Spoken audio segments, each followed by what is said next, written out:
बिस्मिल्लाहिर्रहमानिर्रहीम। अस्सलाम वालेकुम। कुकिंग विद मोनी के साथ मैं हूँ मोनी अरशद। अल्लाह ताला आप सबका हामी और नासिर हो। हर घर में रोज़ की एक टेंशन होती है कि आज क्या पकाएं। इसी मुनासबत से मैं आपके लिए बहुत ही आसान, इजी और बजट फ्रेंडली सालन रेसिपी लेकर आई हूँ नए टिप्स और ट्रिक्स के साथ। ये है आलू और अंडे का सालन। मैंने 1.5 किलो आलू लिए। आप अपनी फैमिली के लिहाज से कम या ज़्यादा भी ले सकते हैं। उनको उबाला, छीला और हाथ की मदद से मैंने उनको चंक्स में तोड़ लिया।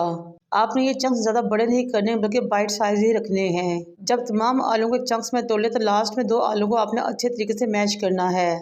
ये आलू हमने इसलिए मैश करने का ताकि सालन का शोरबा थोड़ा गाढ़ा हो सके।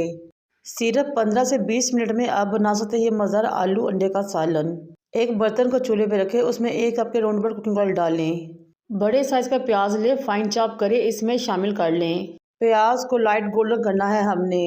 जब प्याज लाइट गोल्डन हो जाए तो फिर मैं 1 टीस्पून फाइन चॉप अदरक लूँगी और 1 टीस्पून फाइन चॉप लहसुन लूँगी, वो भी इसमें शामिल कर दूँगी।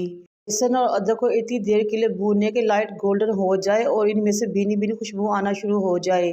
फिर 5 से 6 लौंग, 1 बड़ी इलायची, 1 दालचीनी का टुकड़ा और आधा बादियान का फूल लूँगी, वो इसमें शामिल कर लूँगी और साथ शामिल करूँगी 1 टीस्पून जीरा।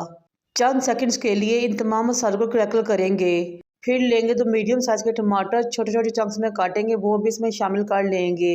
टमाटर को प्याज में मिक्स करेंगे और फिर शामिल करेंगे आधा ग्लास पानी का, ताकि हम अच्छे तरीके से मसाले की बुनाई कर सके। ये बहुत ही झटपट और क्विक रेसिपी है। शामिल करें कुछ मसाले। 2 टीस्पून मैं इसमें नमक शामिल करूँगी। 1.5 टीस्पून मैं इसमें लाल मिर्च पाउडर शामिल करूँगी। फिर मैं इसमें 1/2 टीस्पून हल्दी पाउडर शामिल करूँगी। 1 टीस्पून मैं इसमें चिली फ्लेक्स के शामिल करूँगी। 1 टीस्पून धनिया पाउडर शामिल करूँगी और 1 टेबलस्पून कसूरी मेथी का शामिल करूँगी। इन तमाम मसालों को मिक्स करेंगे और अच्छे तरीके से भून लेंगे यहाँ तक कि तमाम मसाला यकजा हो जाए। इस स्टेज पे मेरी आपसे रिक्वेस्ट है कि मेरे चैनल को लाइक करें, शेयर करें, सब्सक्राइब करें, बेल आइकन को टच करें ताकि मेरी तमाम वीडियोस आप तक पहुंच सकें। जब मसाला अच्छे तरीके से भून जाए तो बॉयल और चंक्स में तोड़े हुए आलू इसमें शामिल करें।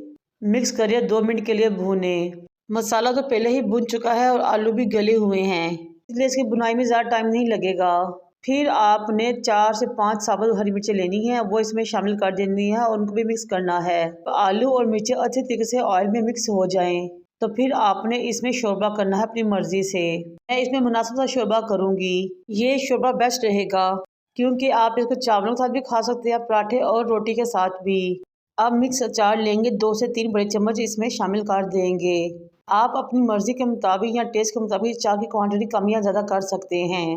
अचार डालने से आलूओं का टेस्ट बहुत ही मज़ेदार और चटपटा हो जाएगा, क्योंकि के थोड़े की बजाय ज़्यादा ही खाएंगे इंशाल्लाह ताला। अब अच्छे तरीके से तमाम चीज़ों को मिक्स करें, कवर करें और पकने के लिए छोड़ दें 5 मिनट के लिए। तमाम मसाले और आलू तो पहले ही पके हुए हैं, हमने सिर्फ शोरबे का कच्चापन ख़त्म करना है। मज़ेदार सा आलूओं का सालन रेडी हो चुका है। शामिल करूँगी उबले हुए अंडे। फिर मैं इसमें शामिल करूँगी बड़ी कटा हुआ हरा धनिया और इसको मिक्स कर दूँगी। माशाल्लाह से बहुत ही मज़ेदार, टेस्टी और खूबसूरत सालन तैयार हुआ है। बहुत ही ज़बरदस्त खुशबू आ रही है। सिर्फ 15 से 20 मिनट में आप इस सालन को झटपट रेडी कर सकते हैं। जायका इतना लाजवाब कि आप एक मरतबा बनाएंगे तो बार बार बनाएंगे। ये चावल का भी बहुत ही मज़ा लगता है, पराठे और रोटी के साथ भी। आप जैसे भी इसको खाएं इंशाल्लाह ताला मज़ा ही आएगा। मैं इसको उबले हुए चावलों के साथ सर्व करूंगी। मेरी रेसिपी को ट्राई कीजिएगा और मुझे अपने फीडबैक से आगाह कीजिएगा। इंशाल्लाह ताला ये रेसिपी आपको ज़रूर पसंद आएगी। मुझे और मेरे वालिदैन को दुआ में याद रखें। अल्लाह हाफिज़।